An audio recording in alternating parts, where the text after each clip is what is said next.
안녕하세요. 뭔가 읽어주는 아저씨입니다. 자, 오늘 이 시간에는 블라지미르 나바코프의 작품 중에서 사형장으로의 초대라는 작품인데요. 자, 처음 부분은 등장인물부터 시작되어 있습니다. 등장인물은 친친나티크 씨라고, 마르핀카 아내, 디오메돈 아들, 폴리나 딸, 로디온 간수, 소장, 형무소장, 도서관 사서, 변호사, 엠모치카, 무슈 피에르, 장인, 할아버지와 할머니, 처남들, 체칠리아 C, 친친나티의 어머니, 이렇게 되어 있습니다. 제 1장서부터 시작하겠습니다. 법에 따라 친친나트 C에게 속삭이는 소리로 사형 선고가 내려졌다. 모두들 미소를 주고받으며 일어섰다. 백발의 판사는 친친나트의 귀에 대고 가쁜 숨을 내쉬며 결과를 통보해주고 마치 풀 붙인 자리가 떨어지듯 천천히 뒤로 물러났다. 친친나트는 다시 요새로 보내졌다. 길은 바위투성이 골짜기 주위를 휘몰아 정문 밑으로 나 있었는데 그 모습이 마치 협곡 속의 뱀과 같았다. 그는 침착했지만 긴 복도를 걸어가는 동안 부축을 받아야만 했다. 이제 막 걸음마를 배우기 시작한 어린아이처럼 혹은 물속을 걸어가는 꿈을 꾸다가 문득 이것이 가능한 일인가 하는 의심을 품게 된 사람처럼 똑바로 발을 세우지 못하고 이리저리 비틀거렸기 때문이다. 열쇠가 잘못됐는지 간수 로디온이 친친나트의 방문을 여는데 시간이 오래 걸렸다. 이런 소란은 늘 있었다. 마침내 문이 굴복했다. 방 안 침대 위에는 이미 변호사가 기다리고 있었다. 그는 연미복도 입지 않고 생각에 잠겨 어깨를 웅크리고 앉아 있다가 죄인이 들어서자 서둘러 벌떡 일어났다. 그러나 친친나트는 이야기하고 싶은 기분이 아니었다. 선실처럼 구멍 하나만 달랑 뚫린 감방에 혼자 남겨지더라도 상관없었다. 그가 혼자 있고 싶다고 의사를 밝히자 모두들 인사를 하고 밖으로 나갔다. 이렇게 해서 우리는 결말에 다가가고 있다. 음미하듯 책을 읽다가 어느 정도 분량이 남아있는지 확인하기 위해 기계적으로 가볍게 만져보곤 했던 펼쳐져 있는 소설에 아직 손도 대지 않은 오른쪽 부분이 갑자기 이렇다 할 이유도 없이 완전히 얇아져 있었다. 몇 분 동안 잠깐 읽어보았을 뿐인데 벌써 독서의 내리막길이다. 끔찍하다. 반들반들 검붉은 색을 띠던 버찌 더미가 갑자기 낱개의 열매들로 변해버린 것이다. 저쪽에 있는 상처투성이 버찌는 밑부분이 썩어 있고 이쪽에 있는 것은 씨 주변으로 말라들면서 쭈글쭈글해져 있다. 끔찍하다. 친친나트는 실크 조끼를 벗고 실내 가운으로 갈아입은 뒤 몸이 떨리는 것을 진정시키기 위해 발장단을 맞추면서 방 안을 돌아다니기 시작했다. 책상 위에는 깨끗한 흰색 종이가 펼쳐져 있었으며 그 위로 놀라울 만큼 까다롭게 깎은 연필이 두드러져 보였다. 육면체 위로 흑단이 반짝거리는 연필은 친친나트를 제외한 여느 사람의 삶만큼이나 길어 보였다. 집게손가락에 문명화된 후손이다. 친친나트는 이렇게 써내려갔다. 어쨌든 나는 비교적 이러한 결말을 예감하고 있지 않았던가. 이러한 결말을 로디온이 문 밖에 서서 엄격한 선장처럼 주의 깊게 감시창을 들여다보고 있었다. 친친나트는 뒷덜미가 서늘해지는 것을 느꼈다. 그는 쓰던 것을 지우고 조용히 음영을 그려넣기 시작했다. 이렇게 시작된 미완성의 그림은 점점 자라나더니 양의 뿔로 변했다. 끔찍하다. 로디오는 하늘색 감시창을 통해 오르락내리락하는 수평선을 바라보고 있었다. 배멀미를 하는 사람은 누구인가? 친친나트이다.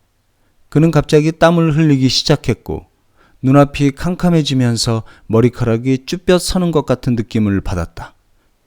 시계가 감옥에선 늘 그렇듯 진동을 반복하고 반향하는 소리를 내며 4번 혹은 5번 정도 울렸다. 수인들의 공식적인 친구인 거미가 앞발로 거미줄을 치면서 기어 내려오고 있었다. 그러나 벽을 치는 사람은 없었다. 왜냐하면 현재로서는 친친나트가 유일한 죄수였기 때문이다. 잠시 후 간수 로디온이 들어와서 그에게 왈츠를 신청했다. 친친나트는 동의했다. 그들은 빙글빙글 돌기 시작했다. 로디온의 가죽 허리띠에서 열쇠들이 짤랑거렸고 몸에서는 남자 냄새, 담배 냄새, 마늘 냄새가 풍겨왔다. 그는 붉은 턱수염을 휙 불어올리며 노래를 했고 그 사이 녹슨 관절에서는 삐걱거리는 소리가 났다. 그들은 복도로 이동했다. 친친나트는 파트너보다 훨씬 작았다. 그는 종이처럼 가벼웠다. 왈츠가 일으킨 바람에 길지만 수치 적은 콧수염의 밝은색 끝부분이 휘날렸고 크고 투명한 눈은 대부분 겁이 많은 무용수들이 그러하듯 곁눈질을 하고 있었다. 그렇다. 그는 성인 남자치고는 너무 작았다. 마르핀카는 그의 장화가 자기에게 꽉 낀다고 말하곤 했었다. 복도 모퉁이의 이름도 없는 또 다른 경비병이 소총을 들고 개 가면과 거즈로 된 마스크를 쓰고 서 있었다. 두 사람은 경기병의 주변을 돌며 원을 한 번 그리고 헤엄치듯 방으로 돌아왔다. 친친나트는 기절할 만큼 다정한 포옹이 너무 짧게 끝났다는 사실이 아쉬웠다. 다시 한번 시계종 소리가 진부하고 우울하게 울려 퍼졌다. 시간은 등차 수열에 따라 흘러서 8시가 되었다. 일그러진 작은 창문을 통해 일몰이 밀려왔다. 눈부시게 빛나는 평행 사변형이 벽을 따라 비스듬히 드리워졌다. 독방은 꼭대기까지 기이한 색소를 포함한 황혼의 기름기로 가득 찼다. 이때 다음과 같은 궁금증이 생기게 된다. 문 오른쪽에 있는 것은 무엇인가? 대담한 색채파 화가의 그림인가? 아니면 이미 존재하지 않는 또 다른 창문 그림인가? 방 안의 가구는 책상, 의자, 간이 침대가 전부이다. 이미 오래전에 가져다 놓은 점심. 사형수들에게는 소장과 같은 식사가 주어졌다. 그 점심은 아연 쟁반 위에서 식어 있었다. 완전히 어두워졌다. 갑자기 황금색의 아주 강렬한 전기 불빛이 넘쳐 흘렀다. 친친나트는 간이 침대 밑으로 다리를 내렸다. 머릿속에서는 뒤통수에서 관자놀이까지 대각선으로 볼링공이 굴러가다가 잠시 멈춰 서더니 다시 되돌아갔다. 그 사이 문이 열리고 감옥 소장이 들어왔다. 그는 언제나처럼 프로코트를 입고 있었는데 가슴 앞으로 내밀고 한 손은 앞자락에 집어넣고 다른 손은 등 뒤로 돌린 채 멋지게 자세를 잡으며 똑바로 섰다. 타르처럼 새까맣고 밀랍으로 가르마를 탄 이상적인 가발이 두개골을 부드럽게 덮고 있었다. 기름지고 누르스름한 뺨과 약간 낡은 주름 체계를 가진 아무런 애정도 없이 선택된 그의 얼굴에 단지 두 개의 부릅뜬 눈을 위해서만 어느 정도 생기를 띄었다. 그는 원주 모양의 바지를 입은 다리를 일정한 보폭으로 움직이며 벽과 탁자 사이를 지나 거의 간이 침대까지 다가오는가 싶더니 그 위풍당당한 견고함에도 불구하고 공기 속에서 용해되며 조용히 사라지고 말았다. 그러나 잠시 후 귀에 익은 삐걱거리는 소리와 함께 문이 다시 열리고 언제나처럼 프로코트를 입고 가슴을 앞으로 내민 그가 방으로 걸어 들어왔다. 믿을 만한 소식통으로부터 이제 당신의 운명이 결정되었다는 것을 알고 나니 그는 느끼한 저음으로 말하기 시작했다. 이것이 저의 의무인 것 같습니다, 선생님. 친친나트가 말했다. 친절하세요. 당신은 정말 친절하십니다. 또 다른 친친나트가 목소리를 가다듬고 말했다. 무슨 그런 말씀을. 소장은 이 말이 적절치 않다는 것을 알아차리지 못하고 큰 소리로 외쳤다. 무슨 그런 말씀을. 의무를 다할 뿐입니다. 저는 항상, 그런데 실례를 무릅쓰고 여쭈어 보겠습니다만 왜 식사에 손도 대지 않았습니까?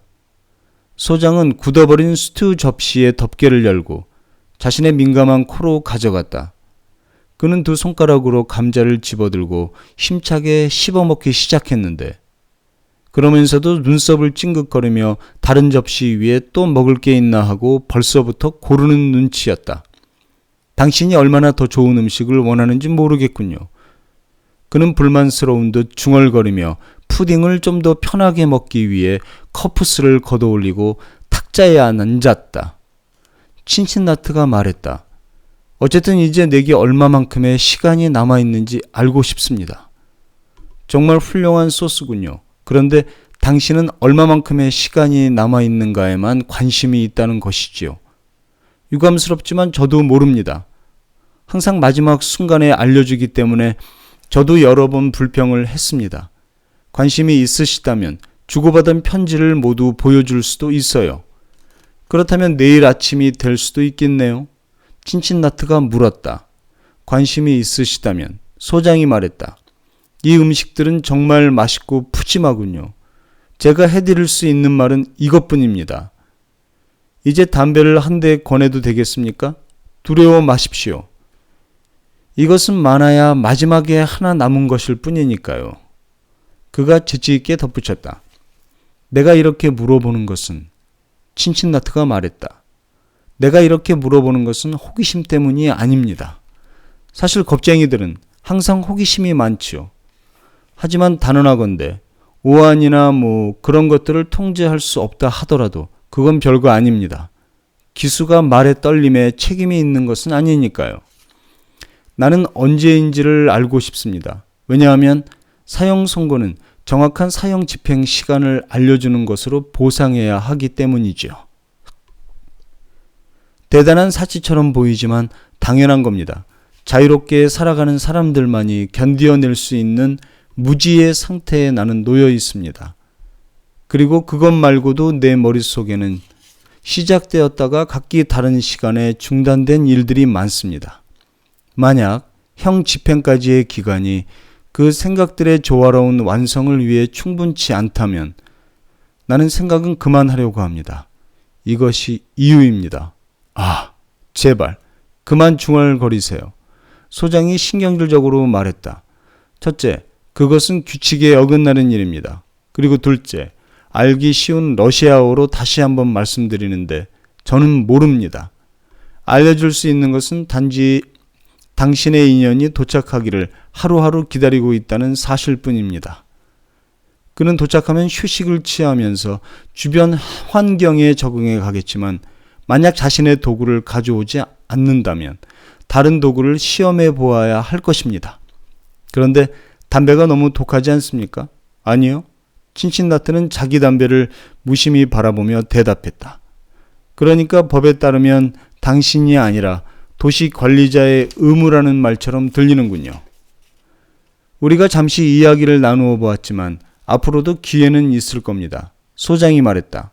사실 저는 불평을 들으러 온 것이 아니라 오히려. 그는 눈을 깜빡거리며 이쪽저쪽 주머니를 뒤지다가 마침내 품속에서 학교 공책에서 찢어낸 것이 분명한 줄이 그어져 있는 공책 종이를 한 장 꺼냈다. 이곳에는 재떨이가 없군요. 그는 담배를 들고 헤매다가 재떨이가 없다는 사실을 알아차렸다. 할 수 없이 여기 소스 남은 곳에 재를 털어야겠습니다. 자, 이렇게. 아마도 불빛 때문에 눈이 좀 부시겠지요? 아마도 만약에 아무것도 아닙니다. 됐습니다. 그는 펼친 종이를 뿔테 안경도 쓰지 않고 그냥 눈앞에 갖다 대고 또박또박 읽기 시작했다. 수인, 이 장엄한 순간에 모든 시선이 일어서는 것이 더 좋겠습니다. 그가 걱정스러운 듯 읽던 것을 멈추고 의자에서 일어났다. 친친나트도 따라 일어났다. 수인, 이 장엄한 순간에 모든 시선이 당신을 향해 있고 재판관들은 환호하고 당신은 머리가 잘려나간 뒤 곧바로 따라오게 될 무의식적인 몸의 움직임을 준비하고 있는 이 장엄한 순간에 저는 송별의 말과 함께 당신에게 호소합니다. 제게 주어진 역할은 당신이 감옥 안에서 지내는 동안 법이 허용하는 한의 다양한 편의시설을 비치해 두는 것입니다. 고로 저는 당신의 모든 감사 표시에 기쁜 마음으로 들 수 있는 한 주의를 기울이겠지만 바라건대 감사는 한 페이지 분량의 문서로 해주면 좋겠습니다. 자, 소장이 안경을 내려놓으며 말했다. 다 끝났습니다. 더 이상 당신을 잡아두지 않겠습니다. 필요한 것이 있으면 알려주세요. 그는 면담이 끝났다는 것을 보여주려는 듯 탁자에 앉아 빠르게 뭔가를 쓰기 시작했다. 친친나트는 밖으로 나왔다. 복도벽 위에서는 그늘진 의자 위에 구부정하게 앉아있는 로디온의 그림자가 졸고 있었는데 불그스름한 털 몇 가닥의 끝부분이 아주 잠깐 확 타올랐다. 좀 더 멀리 복도 모퉁이에서는 다른 감시인이 제복 가면을 벗고 소매로 얼굴을 닦고 있었다. 친친나트는 계단을 따라 아래로 내려가기 시작했다.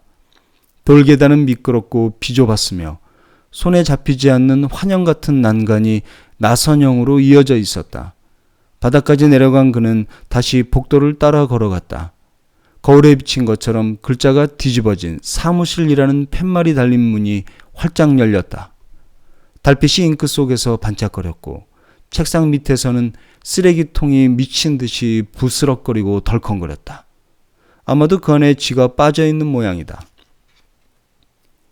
여러 개의 문을 지난 친친나트는 비틀거리다가 뛰어오르며 다양하게 부서진 달빛 조각이 가득 차 있는 크지 않은 마당으로 나왔다. 이날 밤의 암호는 침묵이었다. 문 앞의 군인은 친친나트의 침묵에 침묵으로 반응하며 그를 통과시켜 주었고 다른 문 앞의 군인들도 모두 똑같이 행동했다.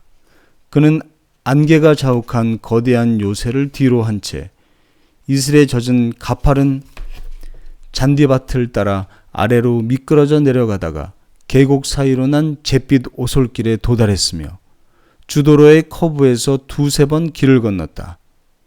주도로는 마침내 요새의 마지막 그림자를 털어버리고 앞으로 곧장 자유롭게 달려가기 시작했다.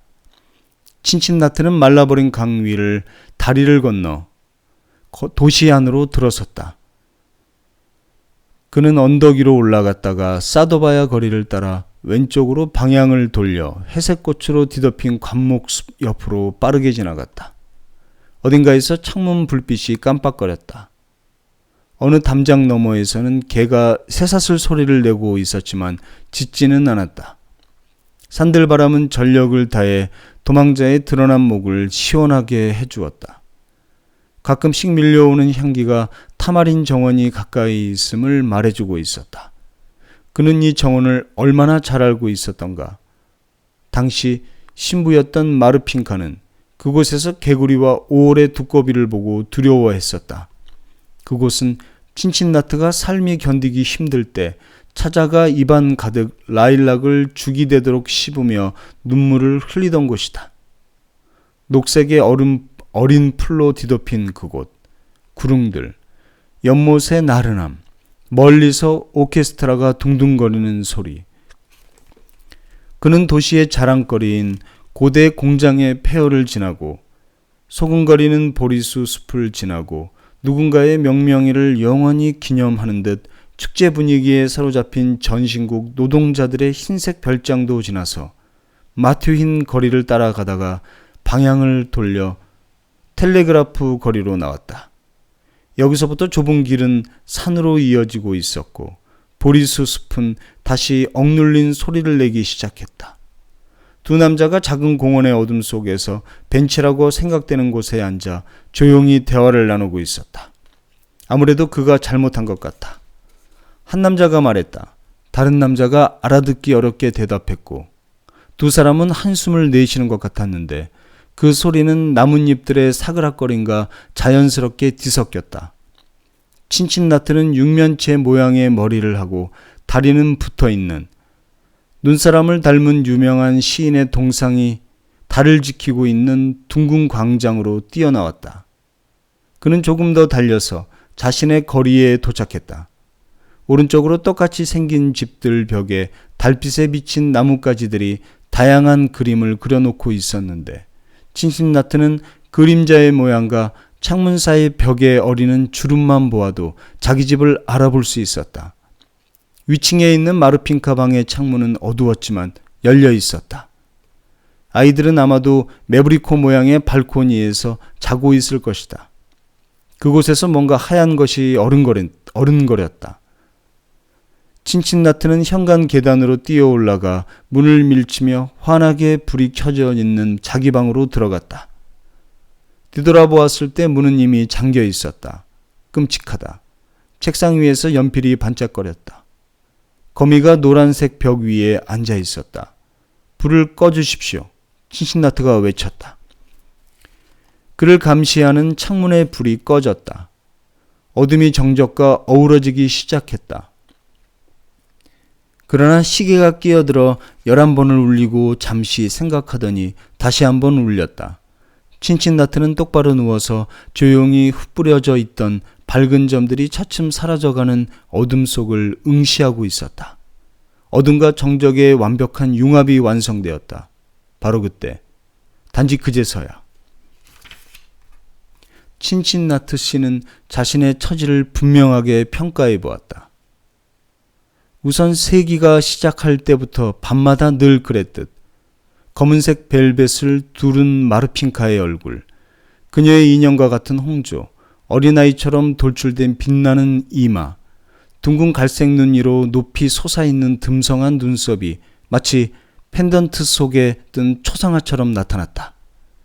그녀는 고개를 돌리면서 눈을 깜빡거리기 시작했는데 부드러운 흰색 크림과 같은 목 위에는 검은색 벨벳 리본이 묶여 있었다. 벨벳 드레스는 소리 없이 아래쪽으로 펼쳐지면서 어둠과 합쳐졌다.